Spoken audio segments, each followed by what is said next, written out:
दोस्तों, अगर आप पैन को आधार से लिंक करने के लिए 1,000 रुपये की फीस का पेमेंट करने जा रहे हो तो जरा रुक जाओ।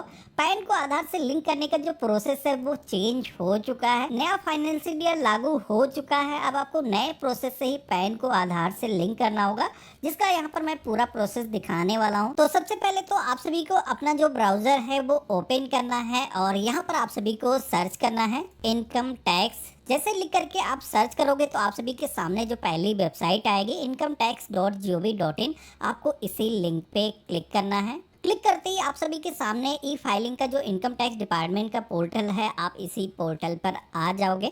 यहाँ पर अगर आपको पैन को आधार से लिंक करना है तो वो भी आप देखोगे कि यहाँ से लिंक कर पाओगे। आगे मैं प्रोसेस दिखाऊंगा। उससे पहले हम ये चेक करेंगे कि हमारा जो पैन कार्ड है वो अभी एक्टिव है या फिर इनएक्टिव है।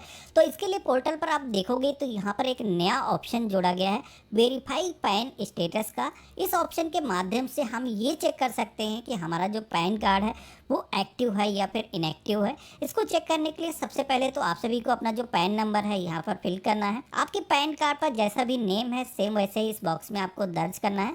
देन आपको यहाँ पर कैलेंडर का एक ऑप्शन देखने को मिलता है, जिस ऑप्शन पे आप क्लिक करोगे सबसे पहले तो ईयर, देन मंथ और डेट को चूज कर लेना है। इसके बाद में आप सभी को अपना जो मोबाइल नंबर है यहाँ पर फिल करना है। देन आपको कंटिन्यू के ऑप्शन पे क्लिक करना है। अब आपके फोन पर एक वेरिफिकेशन के लिए ओटीपी आएगा, जो कि सेम वैसे ही यहाँ पर फिल करना है। तो यहाँ पर आप देखोगे कि जैसे हमने वेरीफाई के ऑप्शन पे क्लिक किया है तो हमारे सामने हमारे पैन कार्ड का जो करंट स्टेटस है वो यहाँ पर शो हो जाता है, जहाँ पर आप देखोगे कि ये जो पैन कार्ड है, PAN is active and detail are as PAN, कुछ ऐसा मैसेज शो होता है। ये जो मैसेज है, जिनका पैन कार्ड सही भी है उनको भी यही मैसेज शो होता है, जो कि यहाँ पर मैं दूसरा स्क्रीनशॉट दिखा रहा हूँ। जिनका पैन आधार से लिंक होगा तो यहाँ पर केवल एक लाइन का जो आंसर है वो शो होता है। यहाँ पर नोट के सेक्शन में आप देखोगे कि जिन लोगों का पैन आधार से लिंक नहीं है तो यहाँ पर एक सेकंड लाइन भी साथ ही साथ दी गई, जिसमें बताया गया है PAN of the tax payer is inoperative as it is not linked with Aadhaar. तो यहाँ पर आपको नोट के सेक्शन में ये देखने को मिल जाता है कि आपका जो पैन कार्ड है वो आधार से लिंक नहीं है, जिसकी वजह से आपका जो पैन है वो इनएक्टिव हो चुका है। तो यहाँ पर अगर आपको एक लाइन का मैसेज आता है पैन इज एक्टिव, तो आपको कुछ करने की ज़रूरत नहीं है। आपका जो पैन है वो एक्टिव है, आपके आधार से लिंक है। लेकिन अगर लिंक नहीं है, आपको नोट के सेक्शन में देखने को मिलता है, तो आपको कैसे लिंक करना है उसका तरीका मैं आपको बता देता हूँ। तब सबसे पहले तो हमें होम पेज पर आना है और यहाँ पर हमें अब ऑप्शन दिया गया है लिंक आधार का, हमें इसी ऑप्शन पे क्लिक करना है। तो यहाँ पर लिंक करने के लिए आप सभी को पैन नंबर, इसी के साथ में आधार नंबर को दर्ज करने के लिए बोला जाता है। यहाँ पर आप देखोगे कि एक मैसेज भी दिया गया है, जिसके अंदर ये भी बताया गया है कि यहाँ पर कुछ ऐसी कैटेगरीज हैं जो एग्जेम्प्टेड हैं, यानी कि इन लोगों को पैन को आधार से लिंक करने की ज़रूरत नहीं है, जिसमें कि कोई भी एनआरआई है जैसे कि, या फिर कोई इंडियन सिटीजन नहीं है, या फिर जिसकी जो एज है वो 80 साल से ज़्यादा हो चुकी है। यहाँ पर कुछ ऐसी स्टेट दिखाई गई हैं जहाँ पर जैसे कि आधार नहीं बनाए जाते, उन लोगों को यहाँ पर पैन को आधार से लिंक करने की ज़रूरत नहीं होगी। बाकी सभी को पैन को आधार से लिंक करना मैंडेटरी है। तो यहाँ पर कैसे आपको लिंक करना है वो बता देता हूँ। तो पैन नंबर आपको फिल करना है, आधार नंबर फिल करना है। इसके बाद में वैलिडेट के ऑप्शन पर आप क्लिक करोगे। अब जैसे मैंने वैलिडेट के ऑप्शन पे क्लिक किया है तो यहाँ पर एक पॉपअप आया है, जहाँ पर बताया जा रहा है payment detail not found for this pan. ऐसा मैसेज केवल उन्हीं लोगों को आता है जिनका जो पैन है वो आधार से लिंक नहीं होता है।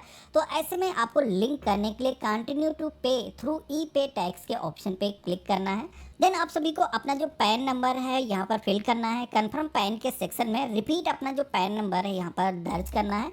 अपना जो मोबाइल नंबर है यहाँ पर आपको फिल करना है। कंटिन्यू के ऑप्शन पे आप क्लिक करोगे, उस पर एक वेरिफिकेशन के लिए ओटीपी आपको रिसीव होगा, वो ओटीपी आपको यहाँ पर फिल करना है और कंटिन्यू के ऑप्शन पे क्लिक करना है। तो इस तरीके से आप देखोगे कि हमारी जो डिटेल्स है वो वेरीफाई हो करके आ चुकी हैं। अब हमें कंटिन्यू के ऑप्शन पे क्लिक करके हमें ये जो पेमेंट है वो करने की ज़रूरत है।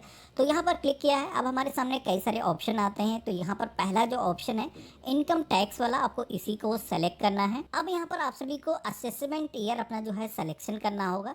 यहाँ पर ध्यान रखना है असेसमेंट ईयर एक ईयर आगे चलता है तो कई सारे लोग यहाँ पर करंट जो फाइनेंशियल ईयर है वही सेलेक्ट करते हैं, जिससे कि उनका जो पेमेंट है वो भी बेस्ट हो जाता है, उनका जो पैन है आधार से लिंक नहीं होता है। तो यहाँ पर असेसमेंट ईयर जो लेटेस्ट आपको शो होता है जैसे कि 25-26 ये हमने यहाँ पर सिलेक्शन किया है। तो यहाँ पर आप देखोगे कि हमारा जो फाइनेंशियल ईयर है जो करंट में चल रहा है 24-25 वो यहाँ पर सेलेक्ट होकर के आ चुका है, और असेसमेंट ईयर एक ईयर जैसे कि मैंने बताया आगे चलता है तो वो यहाँ पर सेलेक्ट हो चुका है।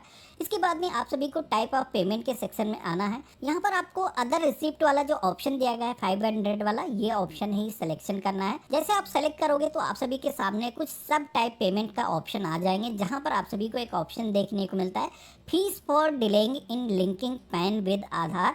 आपको इस ऑप्शन पे क्लिक करना है, कंटिन्यू के ऑप्शन पे क्लिक करना है। यहाँ पर भी इस पेज में नीचे की तरफ आना है। यहाँ पर आप देखोगे कि पैन आधार को लिंक करने के लिए जो 1000 रुपये की फीस का पेमेंट करना है वो कैलकुलेट होकर के आ चुकी है। हमें यहाँ पर कंटिन्यू के ऑप्शन पे क्लिक करना है। देन आप देखोगे कि यहाँ पर पेमेंट करने के लिए कई सारे मेथड की एक लिस्ट आ जाती है, जहाँ पर ये जो पेमेंट है आप चाहो डेबिट कार्ड, नेट बैंकिंग या फिर RTGS NFT के माध्यम से ये जो पेमेंट है वो कर सकते हो। कई सारे बैंक के यहाँ पर ऑप्शन दिए गए हैं। इसी के साथ में अगर आपको UPI या फिर डेबिट कार्ड, क्रेडिट कार्ड के माध्यम से पेमेंट करना है तो यहाँ पर लास्ट वाला जो ऑप्शन दिया गया है पेमेंट गेटवे वाला, इस पर क्लिक करोगे तो यहाँ पर कई सारे बैंक के पेमेंट गेटवे आ जाते हैं, जिसमें से किसी भी बैंक का गेटवे आप सेलेक्ट करके आप चाहो तो UPI या फिर फोन पे, गूगल पे के माध्यम से भी ये जो पेमेंट है वो कर सकते हो। तो यहाँ पर हम किसी भी एक बैंक का जो पेमेंट गेटवे है हम सेलेक्ट करेंगे, कंटिन्यू के ऑप्शन पे क्लिक करेंगे, पे नाउ के ऑप्शन पे क्लिक करेंगे। टर्म एंड कंडीशंस का एक पेज आएगा, इसमें आई एग्री के ऑप्शन पे क्लिक करना है, सबमिट टू बैंक के ऑप्शन पे क्लिक करना है। देन आप देखोगे कि यहाँ पर पेमेंट करने के लिए कई सारे मेथड आ चुके हैं, नेट बैंकिंग, कार्ड या फिर आप UPI या व्हाट्सएप के माध्यम से भी पेमेंट कर सकते हो। तो जो भी मेथड से आप पेमेंट करना चाहते हो, जैसे कि आप देखोगे आप चाहो तो कार्ड के माध्यम से भी यहाँ पर पेमेंट कर सकते हो। पेमेंट होते ही आप सभी के सामने कुछ इस तरीके का सक्सेस का जो मैसेज है वो आ जाएगा। तो इस तरीके से आप देखोगे कि जो पैन आधार को लिंक करने के लिए 1000 रुपये की फीस का पेमेंट करना था वो पेमेंट हमने सक्सेसफुली कर लिया है। इसका एक चालान जनरेट होकर के आ चुका है। इस चालान में आपका जो BSR कोड होता है इसी के साथ में चालान नंबर मेंशन किया गया है। ये अगर आपके पास प्रिंटर है तो इसको प्रिंट करके रख सकते हो अपने पास सुरक्षित करके, नहीं है तो इसका एक स्क्रीनशॉट लेकर के अपने पास सुरक्षित करके रख लेना है। यहाँ पर पैन को आधार से लिंक करने के लिए आधा काम आपने कंप्लीट कर दिया है।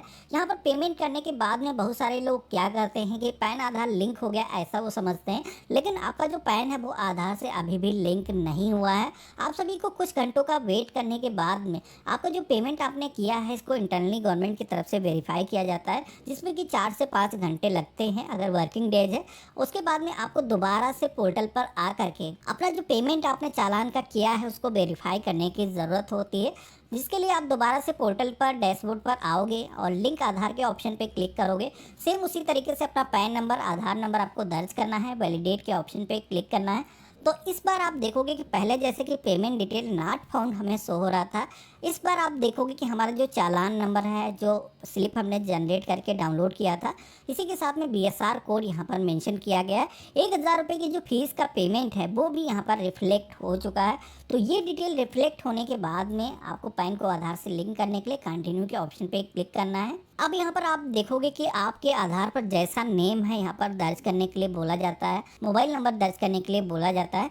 नीचे की तरफ कुछ क्लिक करने के ऑप्शन यहाँ पर दिए गए हैं, जैसे कि I have only year of birth my Aadhaar. तो इस ऑप्शन पे केवल उन्हीं लोगों को क्लिक करना है जिनके आधार पर केवल बर्थ ईयर ही है, जो पुराने आधार पहले जारी किए जाते थे जिनमें पूरी डेट ऑफ बर्थ नहीं होती थी, उनको केवल इस ऑप्शन पे क्लिक करना है। बाकी सभी लोगों को केवल I agree to validate my Aadhaar detail के ऑप्शन पे क्लिक करना है और लिंक आधार के ऑप्शन पे क्लिक करना है। आपके फ़ोन पर एक OTP आएगा, वो OTP आप यहाँ पर फिल करोगे और वैलिडेट के ऑप्शन पे क्लिक करोगे तो यहाँ पर आप देखोगे कि अब आपकी जो पैन आधार को लिंक करने की जो रिक्वेस्ट है वो सेंड हो चुकी है। यहाँ पर ये जो रिक्वेस्ट आपने दर्ज की है UIDAI की तरफ से इंटरनली इसको वेरीफाई किया जाएगा और फ्यू आवर्स के बाद में आपका जो पैन आधार है वो लिंक हो जाएगा।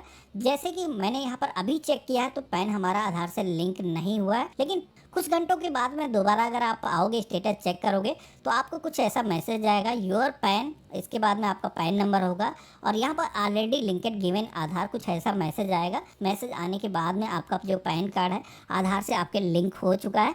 अब आपको किसी भी तरीके की कोई भी परेशानी नहीं होने वाली है, कहीं पर भी आप अपने पैन कार्ड को यूज़ कर सकते हो। आपका जो पैन कार्ड है आधार से लिंक हो चुका है। तो इस तरीके से आप सभी लोग अपने पैन कार्ड को आधार से आसानी से लिंक कर सकते हो। आशा करता हूँ आज का जो वीडियो है आप सभी को काफ़ी पसंद आया होगा। वीडियो पसंद आया तो इसे लाइक ज़रूर करना। चैनल पे अगर आप नए हो तो चैनल को भी सब्सक्राइब करके ज़रूर रखना। बाकी